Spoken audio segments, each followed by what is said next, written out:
In the quiet moments before dawn, when the world holds its breath between darkness and light, some people discover who they truly are. For Prince William and Catherine, the Princess of Wales, that moment came not in the grandeur of a palace ballroom or the cheers of a jubilant crowd, but in the heavy silence of a nation's deepest sorrow. When the unthinkable happens to those we hold most dear, when the very foundations of our world seem to crumble beneath our feet, we look to those who stand tall not because they're untouched by pain, but because they choose to carry others' burdens alongside their own. This is the story of two people who, in their most vulnerable hour, became the steady heartbeat that kept the kingdom breathing. What you are about to witness is not just a tale of royal duty or public service. It is the raw, unvarnished truth of how love, loss, and unwavering commitment can transform ordinary moments into extraordinary acts of courage. It is about finding strength not in spite of grief, but because of it. And most importantly, it is about discovering that sometimes the greatest gift we can give others is simply showing up, especially when showing up feels impossible. This is their story. This is how two hearts, breaking in private, chose to beat in unison for millions who needed them most. The morning light filtered through the ancient windows of Windsor Castle with unusual gentleness, as if even the sun understood the gravity of what lay ahead. Catherine stood before the mirror in their private chambers, her reflection showing a woman who had learned to balance the weight of a crown with the tender vulnerability of a human heart. Her hands trembled slightly as she fastened the simple black dress, not the elaborate gowns of state occasions, but something that spoke to the solemnity of the day ahead. William emerged from the adjoining room, his naval uniform pressed to perfection, yet his eyes carrying the unmistakable heaviness that had settled over the entire royal household. They had both slept little in the weeks since the news had shattered their world and that of millions across the Commonwealth. The Queen, the woman who had been grandmother, mentor, and the steady constant in their lives, was gone. "Are you ready?" he asked softly, though they both knew that no amount of preparation could truly ready anyone for what they were about to face. The funeral of Queen Elizabeth II would be watched by billions around the world, but for William and Catherine, it was simply saying goodbye to Granny, the woman who had taught them both what it meant to serve with grace under the most impossible circumstances. Catherine reached for his hand, their fingers intertwining in a gesture so natural it seemed choreographed by love itself. "As ready as we can be," she replied, her voice steady despite the emotion threatening to overwhelm her. They had been through this drill before, the careful balance of private grief and public duty, but never on this scale, never with stakes this high. The children had already been prepared as much as any young hearts could be. George, at 9 years old, understood the magnitude of what was happening, his young shoulders already learning to bear the weight of future kingship. Charlotte, with her grandmother's spirited determination, had insisted on being part of the farewell, while little Louis remained blissfully unaware of how fundamentally their world had changed. Walking through the corridors of Windsor, Catherine marveled at how the ancient stones seemed to echo with centuries of similar moments. Other families, other goodbyes, other transitions of power that had shaped the very foundation of the nation they served. But this felt different. Elizabeth II had not just been a monarch. She had been the thread that wove together the fabric of modern Britain, the constant voice of reassurance through decades of change and challenge. The car journey to Westminster Abbey was conducted in relative silence, both William and Catherine lost in their own memories. Catherine remembered the first time she had met the Queen as William's girlfriend, nervous, uncertain, desperate to make a good impression. The Queen had put her at ease with a simple question about her studies, showing genuine interest in her life beyond her connection to the royal family. That moment had been Catherine's first glimpse into the person behind the crown, someone who understood that real leadership meant caring about the individual stories within a larger narrative. William's memories stretched back much further, to childhood visits filled with the Queen's gentle laughter, her patient teaching about history and duty, her unwavering support during the darkest periods following his mother's death. She had been the stable foundation when everything else felt uncertain, the grandmother who somehow managed to be both the most important person in the kingdom and simply Granny, who kept biscuits in her handbag for visiting grandchildren. As their car approached Westminster Abbey, the magnitude of the gathering became apparent. World leaders, dignitaries, and representatives from across the globe had come to pay their respects. But Catherine's attention was drawn to the thousands of ordinary people lining the streets. These were the faces that mattered most. The teachers and nurses, the shopkeepers and students, the families who had felt a personal connection to a woman they had never met but who had been a constant presence in their lives. Inside the Abbey, the atmosphere was both grand and intimate. The soaring Gothic architecture seemed designed for moments like these, when human emotion needed space to breathe and expand. Catherine took her place beside William, acutely aware that millions of eyes would be watching their every gesture, every expression. But as the service began, something remarkable happened. The weight of public expectations seemed to fade, replaced by something more fundamental: the simple human need to honor someone beloved.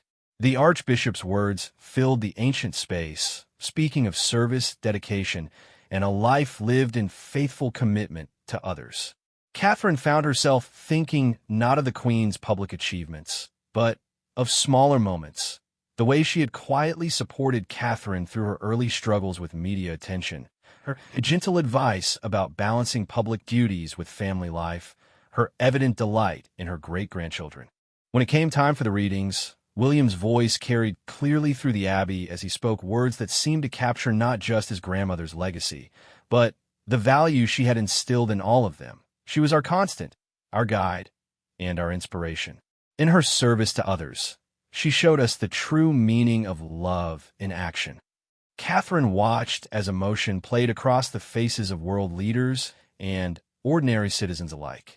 This was what Elizabeth II had accomplished. She had made the institution of monarchy human while never diminishing its dignity. She had shown that true strength came not from wielding power over others, but from using whatever influence you had to lift others up. As the service progressed, Catherine became increasingly aware of the children beside them. George sat with remarkable composure for a 9-year-old, while Charlotte held herself with a dignity that reminded Catherine powerfully of her great-grandmother. Even young Louis, though fidgety, seemed to sense the importance of the moment. They were learning, in real time, what it meant to carry the weight of national expectation while processing their own very real grief. The music, carefully chosen to reflect both the Queen's personal faith and her role as head of a diverse, modern nation, seemed to wrap around the congregation like a blanket of shared remembrance.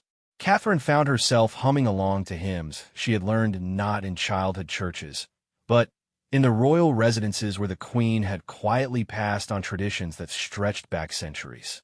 When the final blessing was pronounced and the congregation began to file out, Catherine realized that something fundamental had shifted. This was not just the end of an era.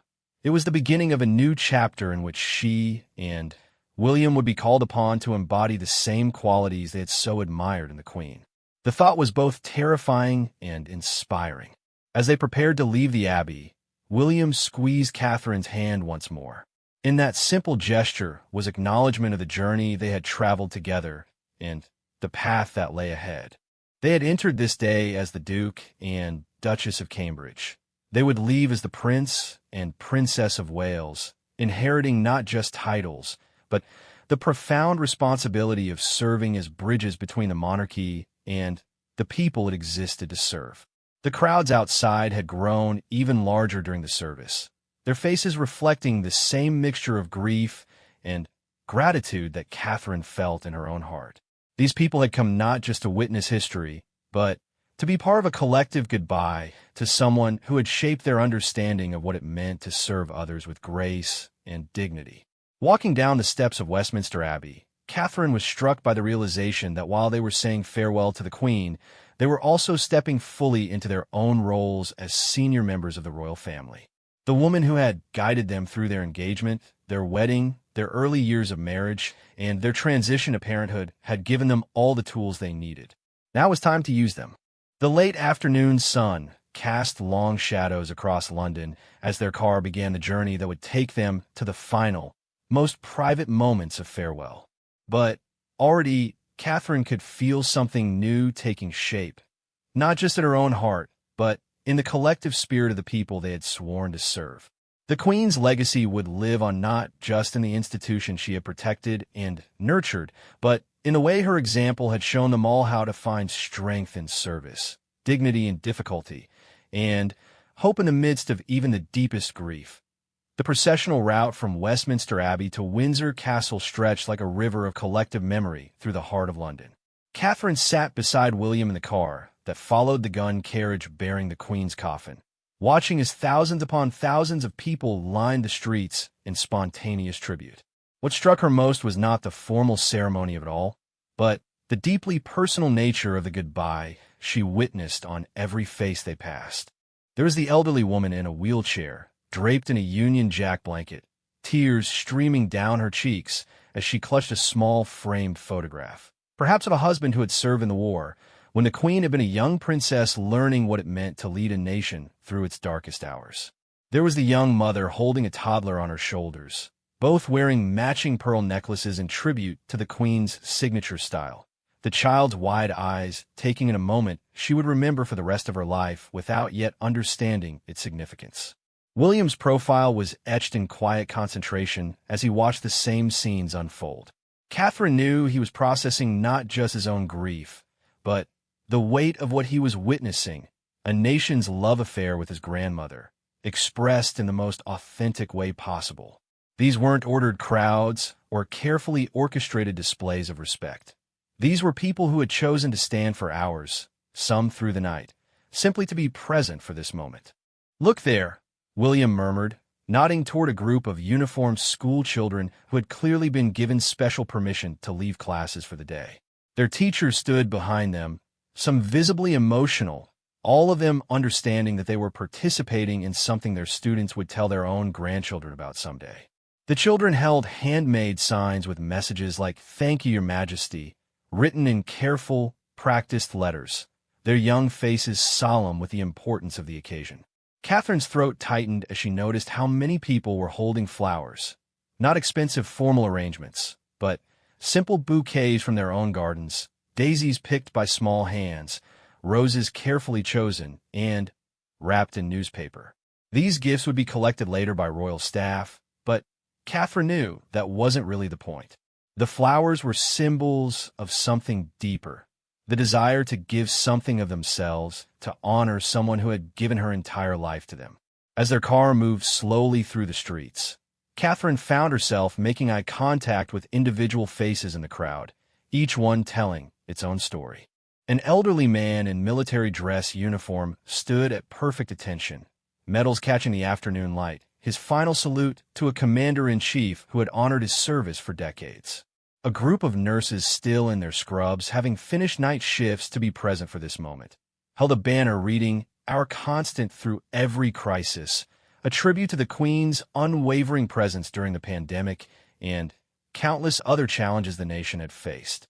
What moved Catherine most profoundly were the families, multi-generational groups who had clearly made attending this farewell a priority that transcended normal routine. Grandparents who remembered the Queen's coronation stood beside grandchildren who had only known her as the unchanging figure on stamps and currency, all united in their recognition that they were witnessing the end of an era that had defined British identity for most of the modern world's existence. The journey gave Catherine time to reflect on the conversations she had shared with the Queen over the years, particularly in the months since her diagnosis. Elizabeth II had faced her illness with the same quiet determination she had brought to every challenge, but she had also used the time to have deeper conversations with family members about the future. Catherine remembered one afternoon at Balmoral when the Queen had spoken candidly about the changing nature of the monarchy and the importance of adapting to serve each new generation. "The crown doesn't belong to us," the Queen had said, her voice still strong despite her physical frailty. "We are simply its temporary guardians, responsible for passing it on in better condition than we found it. That means understanding that each generation will need something different from the institution, and Our job is to be wise enough to give them what they need while preserving what matters most. Those words echoed in Catherine's mind as she watched the diverse faces in the crowds. Young and old, people of every background and belief system, all finding something meaningful in this moment of transition. The Queen had been right. The monarchy's future lay not in rigid adherence to tradition, but in the ability to evolve while maintaining its essential purpose as a source of stability and service. William reached over and took her hand as their car passed through areas where the crowds grew even denser. Catherine could see the weight of responsibility settling on his shoulders in real time, but also something else, a sense of purpose that had been building throughout their years of preparation for this moment. They had both understood intellectually that this day would come, but experiencing it was entirely different from anticipating it. I keep thinking about what she would want us to focus on, William said quietly, his voice barely audible above the car's engine. Not the ceremony or the protocol, but the people. She always said that was what mattered most, remembering that behind every title, every role, every responsibility, there are real people with real needs. Catherine nodded, thinking of the community visits they had made together with the Queen, watching how she had an uncanny ability to connect with individuals even in the most formal settings. She would ask about grandchildren by name, remember previous conversations, showed genuine interest in the details of people's lives that had nothing to do with her official role. It was a skill Catherine had tried to learn, understanding that it was perhaps the most important aspect of royal duty. As they approached Windsor, the landscape shifted from urban crowds to the rolling countryside that surrounded the royal residence. Here, the gatherings were smaller, but no less meaningful. Farmers who had paused their work to stand respectfully as the procession passed, villagers from communities that had felt the Queen's personal attention over the decades, staff members from the various royal estates who had known her not as a distant figurehead, but as an employer who remembered their names and asked about their families. The sight of Windsor Castle rising in the distance brought a fresh wave of emotion. This was where so much of their family life had played out. Christmas mornings with the children, quiet Sunday lunches, informal conversations in the gardens where the Queen had shared stories about the castle's history and her hopes for its future. It was where the Queen had spent her final months, surrounded by the people and places she loved most. Catherine noticed how the afternoon light caught the castle's ancient stones, making them glow with warmth that seemed appropriate for the homecoming they were witnessing. The Queen was returning to the place that had been most truly hers, where she could rest surrounded by centuries of royal history, but also by the love of the family she had nurtured and guided. The final approach to Windsor was lined with members of the household staff, people who had served the Queen for decades, who had known her daily routines, her preferences, her kindnesses that never made the newspapers.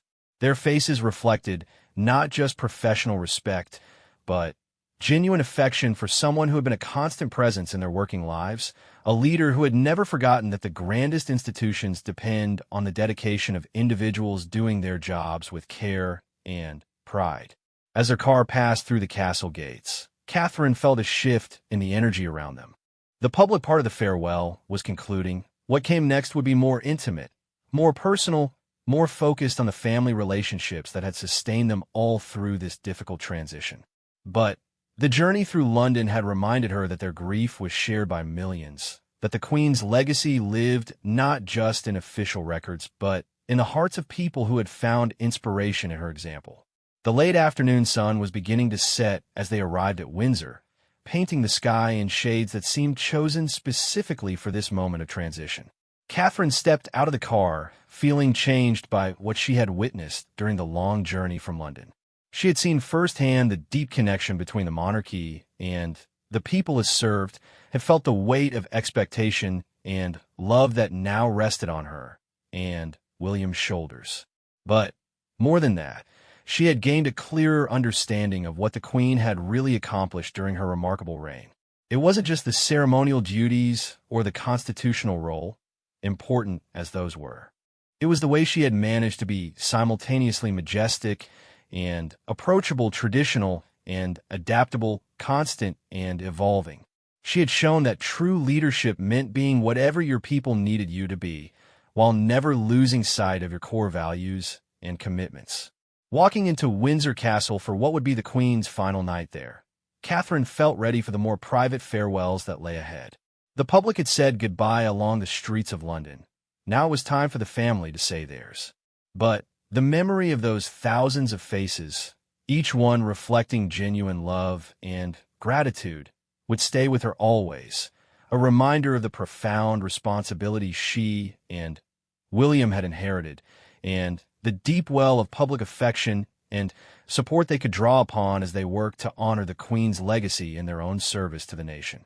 The great doors of Windsor Castle closed behind them with a soft finality that seemed to mark the boundary between the public world and the private sanctuary, where a family could finally grieve without cameras, without protocol, without the weight of millions watching their every expression.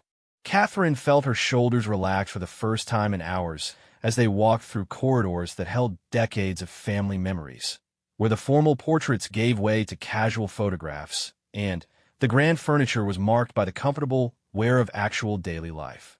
The Queen's private apartments had been prepared according to her own detailed instructions, given months earlier when she had accepted that this day would come.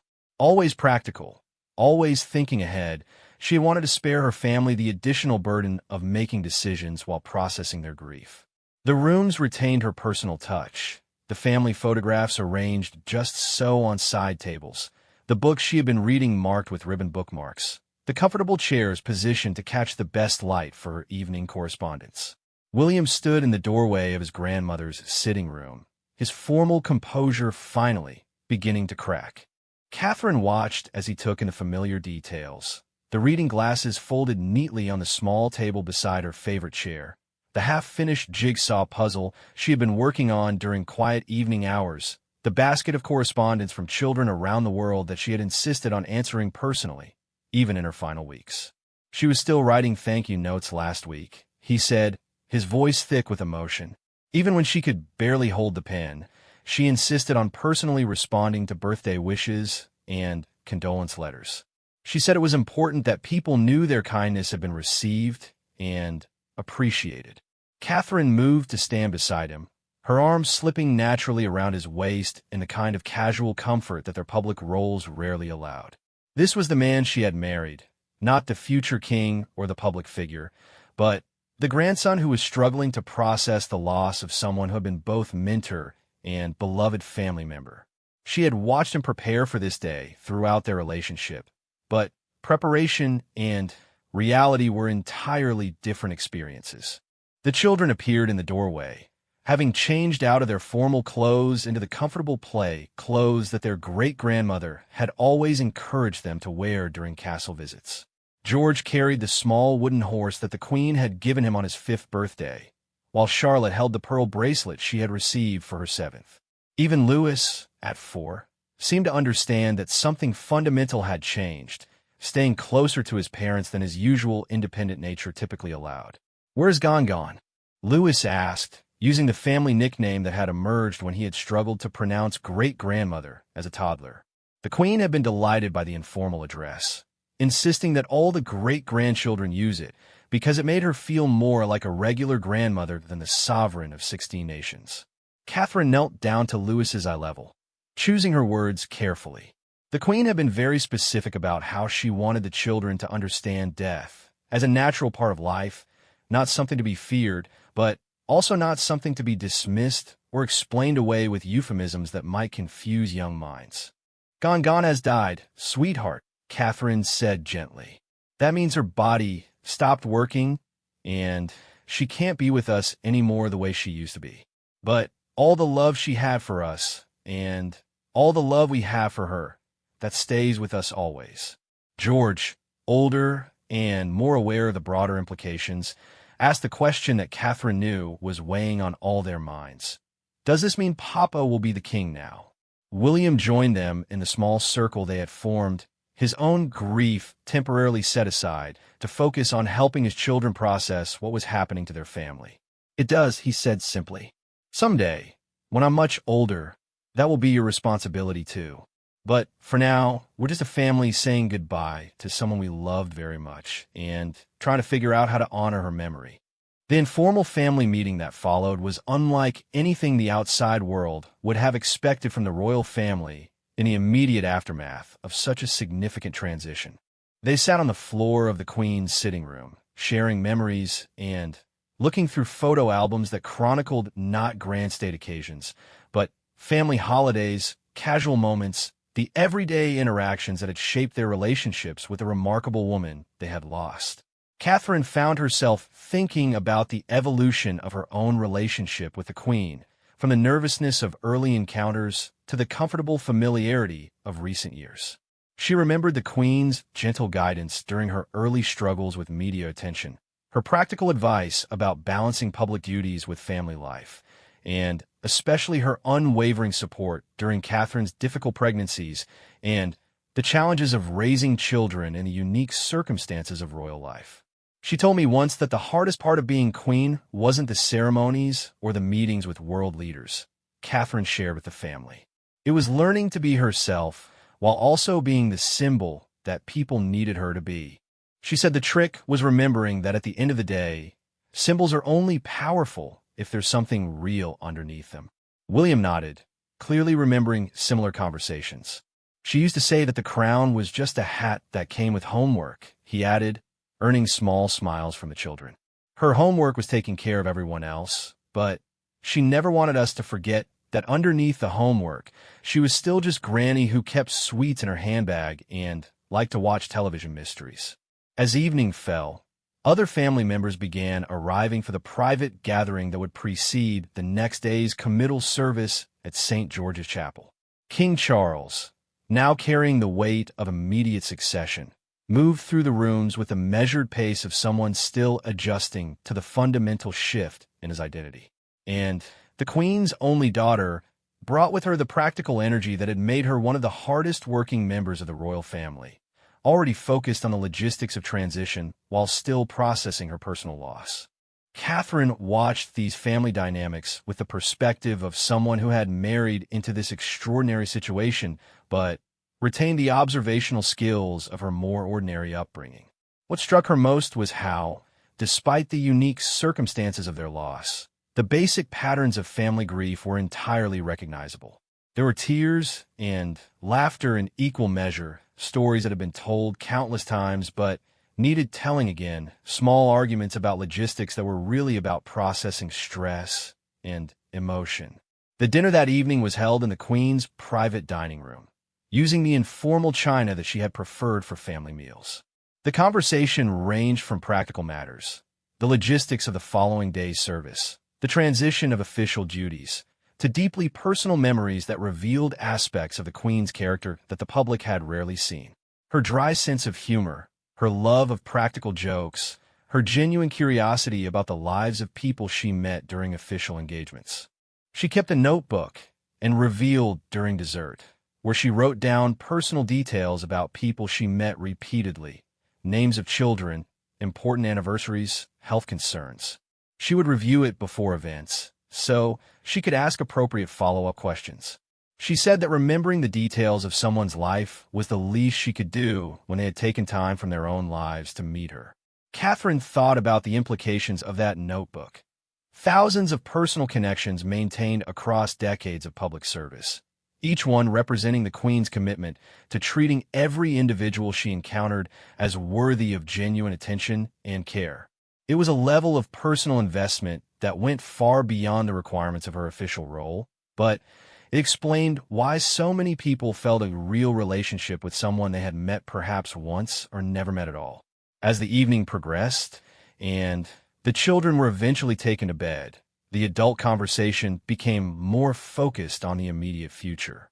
William and Catherine would need to step more fully into their roles as the Prince and Princess of Wales, taking on additional responsibilities while maintaining their focus on the causes and communities they had been developing over the past decade. The transition would require careful balance, honoring the Queen's legacy while also putting their own stamp on royal service for a new generation. She was very clear that she didn't want us to simply replicate what she had done, William shared as they discussed the path forward. She said every generation of the royal family needed to serve in a way that made sense for their time, addressing the challenges and opportunities that were unique to their era. She wanted us to be inspired by her example, not constrained by it. Catherine appreciated this perspective more than she could express. It meant that while they would always measure themselves against the Queen's standard of dedication and service, they also had permission to approach their roles in ways that reflected their own personalities, interests, and understanding of what the nation needed from its royal family in the 21st century. The late evening hours in Windsor Castle had a timeless quality that Catherine found both comforting and profound. Looking out the windows at the grounds where the Queen had walked daily for decades, where she had found peace and restoration between the demands of public service, Catherine felt the weight of continuity that connected past and future. Tomorrow would bring another public ceremony, more formal farewells, and the beginning of a new era. But tonight was for family, for private grief, and for the quiet recognition that while institutions endure, the people who embody them are irreplaceable. As she and William finally made their way to their own rooms, Catherine reflected on the day's emotional journey. From the public grandeur of Westminster Abbey to this intimate family gathering, she had experienced the full spectrum of what the Queen had navigated daily for 7 decades. The balance between personal feelings and public responsibility, between individual relationships and institutional duty, between being human and being a symbol of something larger than any one person. The Queen's example had shown them that it was possible to be both, but it required constant attention to what mattered most. As Catherine prepared for sleep in the castle where Elizabeth II had spent her final months, she felt ready for whatever challenges the morning would bring, grounded in the understanding that the strongest institutions are built not on rigid traditions, but on the love and commitment of real people who choose, day after day, to serve something greater than themselves. Dawn broke over Windsor Castle with a kind of gentle light that seemed to understand the delicate balance between endings and beginnings. Catherine woke early, drawn to the window by the soft sounds of preparation happening in the grounds below. Staff members moved quietly through the gardens, making final arrangements for the committal service that would mark the Queen's final journey to her resting place beside Prince Philip in the King George VI Memorial Chapel. The morning routine felt both familiar and entirely different. The children needed breakfast, clothes needed to be chosen, schedules had to be coordinated. All the ordinary tasks of family life, continuing even as they prepared for a ceremony that would conclude one of the most significant chapters in British history. Catherine found comfort in these small normalcies, understanding as never before why the Queen had insisted on maintaining regular routines, even during the most extraordinary circumstances. William joined her at the breakfast table, where George was carefully practicing his posture for the service, while Charlotte helped Louis with his formal shoes. The sight of their children preparing to say goodbye to their great-grandmother with such serious concentration filled Catherine with both pride and heartbreak. They were learning, in the most profound way possible, what it meant to carry on in the face of loss. "Are you ready for today?" William asked, though they both knew it was less a question than a mutual acknowledgement of the emotional challenge ahead. The public ceremonies had been, in many ways, easier to navigate because the scale and formality provided structure for their grief. Today's service would be smaller, more personal, focused on the family and close friends who had known the Queen not as a historical figure, but as Elizabeth, wife, mother, grandmother, and great-grandmother. Catherine nodded, thinking about the conversation she had shared with the Queen in recent months about this very day. Elizabeth II had approached her own mortality with the same practical planning she had brought to state visits and constitutional crises. She had chosen readings, selected music, even specified which family photographs should be displayed. But more than the logistics, she had focused on what she wanted the service to represent. Not an ending, but a transition that honored the past while empowering the future. The walk from the castle to St. George's Chapel was conducted in relative privacy, surrounded by family rather than the crowds of dignitaries who had filled Westminster Abbey. Catherine found herself paying attention to details she had missed during the larger ceremony. The way morning light filtered through the chapel's ancient stained glass windows, the familiar smell of lilies and roses from arrangements chosen by the Queen herself, the comfortable worn spots on pews where the royal family had sat for countless services over the decades. The chapel held particular significance for Catherine and William, as it was where they had watched his cousin Harry marry Meghan, where they had celebrated numerous family christenings, where they had gathered for Easter services and Christmas celebrations when the children were small. It was, in many ways, the heart of their family's spiritual life, and it seemed appropriate that this final goodbye would happen in a space that held so many joyful memories alongside this profound sadness. As the service began, Catherine was struck by how different the atmosphere felt from the previous day's ceremony. Where Westminster Abbey had been grand and formal, St. George's Chapel felt intimate and personal. The dean's words seemed to speak directly to their family's experience rather than to the historical significance of the moment. This was about saying goodbye to someone they had loved, not just someone they had served alongside. The readings chosen by the Queen herself reflected her deep faith, but also her practical understanding of what her family would need to hear. The passage from Ecclesiastes about there being a time for everything, a time to be born and a time to die, a time to weep and a time to laugh, seemed to give permission for the full range of emotions they had all been experiencing. The prayer that followed asked not for an end to their sadness, but for the strength to carry forward the values and commitments that had defined the Queen's remarkable life. Catherine found her attention drawn repeatedly to King Charles, watching as he navigated his first major ceremony as monarch while also processing the loss of his mother. The weight of immediate succession was visible in his posture, in the careful attention he paid to protocol, even while clearly struggling with personal grief. She could see William watching his father as well, perhaps imagining his own future experience of this impossible balance between family relationship and constitutional responsibility. When it came time for the final hymn, the Queen's personal favorite, chosen specifically because she had hummed it while working in her gardens at Balmoral, Catherine felt something shift in the chapel's atmosphere. The family's voices joined together in song that transcended their individual grief and connected them to something larger than their personal loss. For a moment, Catherine could feel the Queen's presence not as memory, but as continuing influence, the values and commitments that would outlive any individual life. The committal itself was conducted with the kind of simplicity the Queen had requested. No grand gestures or elaborate ceremony, just the quiet recognition that a life extraordinarily lived had reached its natural conclusion. As the coffin was lowered into the vault where Prince Philip waited, Catherine felt the finality of the moment while also sensing the beginning of whatever came next for their family and the institution they served. After the service, as family and friends gathered in the reception rooms for the traditional sharing of memories and mutual comfort, Catherine found herself in conversation with some of the Queen's longest-serving staff members. These were people who had known Elizabeth II in ways the public never could. Her daily habits, her private concerns, her small kindnesses that never made headlines.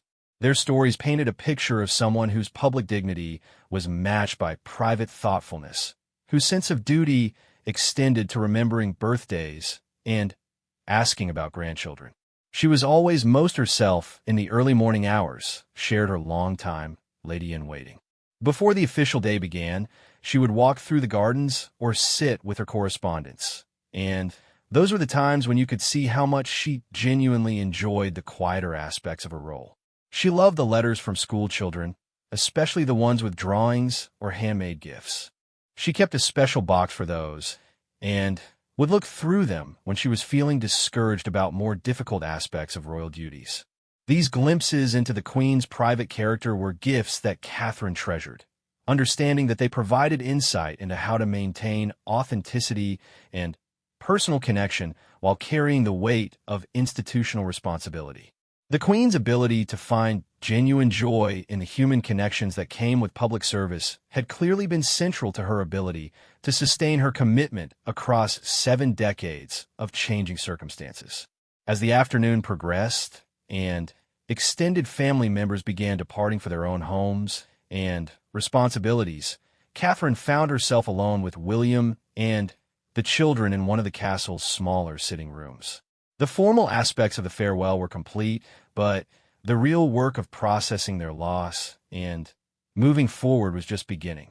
The children, exhausted by days of unfamiliar routine and emotional intensity, curled up together on a large sofa, seeking the comfort of physical closeness that children instinctively understand. "What happens now?" George asked, his 9-year-old directness cutting through adult complexities to the heart of their family situation. Catherine appreciated his willingness to voice the question they were all carrying, even as she struggled to find an age-appropriate answer that was also honest about the uncertainties they faced. William sat down beside his son, his arm automatically encircling the boy's shoulders in a gesture that reminded Catherine powerfully of her own father's comfort during difficult childhood moments. "Now we remember everything Gongon taught us about taking care of other people," he said simply, "and we try to do that work as well as she did, even though we'll do it differently because we're different people living in different times."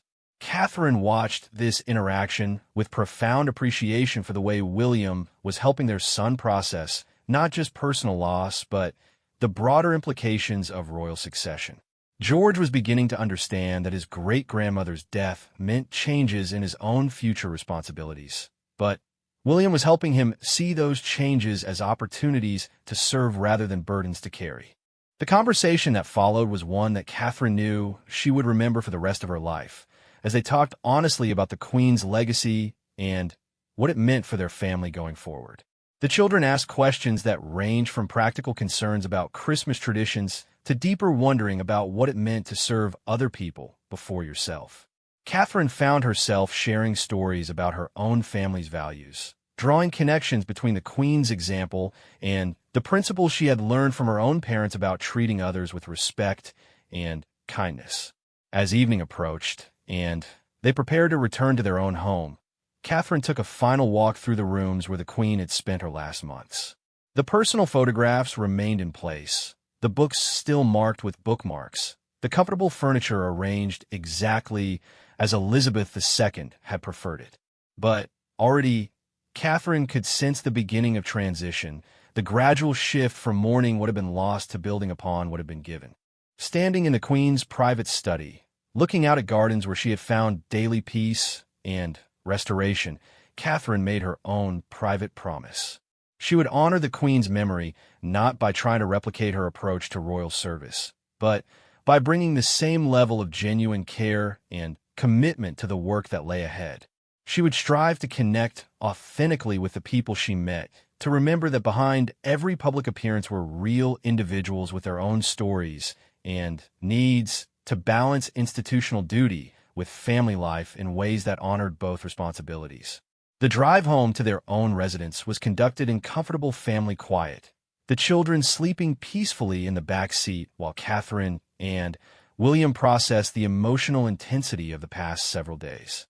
They had said their goodbyes, participated in ceremonies that would be remembered by history, and taken the first steps into their expanded roles as senior members of the royal family.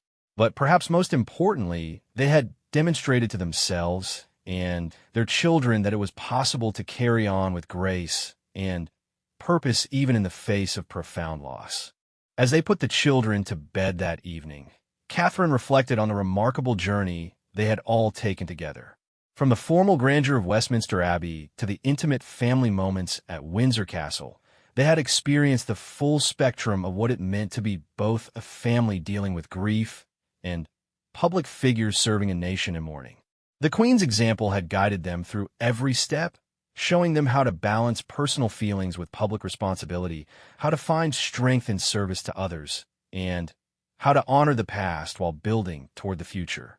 The days ahead would bring new challenges and opportunities as they grew into their expanded roles, but Catherine felt prepared in ways she had never expected. The Queen had given them not just specific instruction and guidance, but a living example of how to approach royal service with authenticity, dignity, and genuine care for others. That example would inform their work for decades to come, ensuring that Elizabeth II's legacy lived on not just in ceremonial traditions, but in the very real service they would provide to communities and causes across the Commonwealth. Looking back on this extraordinary farewell, Catherine understood that they had witnessed something far more significant than the end of one person's remarkable life. They had participated in the peaceful transition of an institution that had adapted and evolved across centuries while maintaining its essential commitment to serving others. The Queen's final gift to her family and her nation had been to show them how to say goodbye with grace while stepping forward with confidence into whatever challenges and opportunities lay ahead. The crown would continue, carried by new hands and hearts, but sustained by the same fundamental values of service, dedication, and love for others that had defined Elizabeth II's extraordinary reign. In learning how to honor her memory, Catherine and William had discovered their own path forward, ready to serve their generation with the same commitment that had made the Queen beloved across the world and throughout 7 decades of remarkable change.